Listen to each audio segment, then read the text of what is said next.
নমস্কার বন্ধুরা, আজ বিকেলের স্ন্যাক্সে কি বানাবো সেটা ভেবেই মাথাটা খারাপ হয়ে গেছিলো।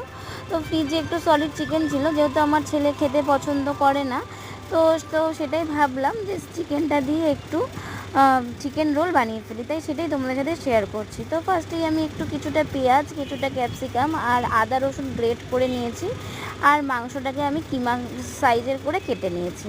তো কড়াতে তেল গরম করতে দিয়ে তেলটা গরম হয়ে গেলে পরে আমি কুচনো পেঁয়াজটাকে একটু বাদামি করে ভেজে নেব।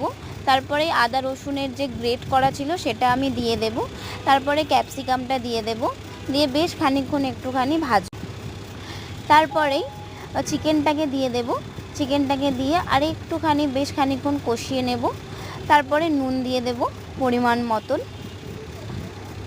আবার বেশ খানিকক্ষণ ওটাকে মিক্সড করে নেব। তারপরে লঙ্কার গুঁড়ো, কাশ্মীরি লঙ্কার গুঁড়ো, সয়া সস আর একটু গোলমরিচ সব শেষে দিয়ে ভালো করে মিক্সড করে কষিয়ে নেব।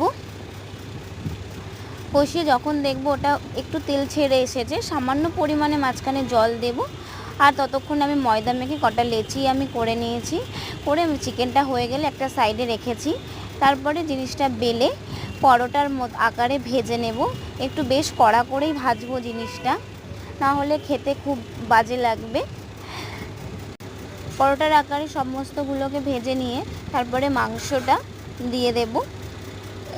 পেঁয়াজ লঙ্কা কুচি দিয়ে বানিয়ে বিকেলে স্ন্যাক্স আমার রেডি। যদি তোমাদের ভিডিওটা ভালো লেগে থাকে প্লিজ একটা লাইক, কমেন্ট, শেয়ার আর চ্যানেলটাকে সাবস্ক্রাইব করবে, আর কমেন্টে অবশ্যই জানাবে কেমন লাগলো।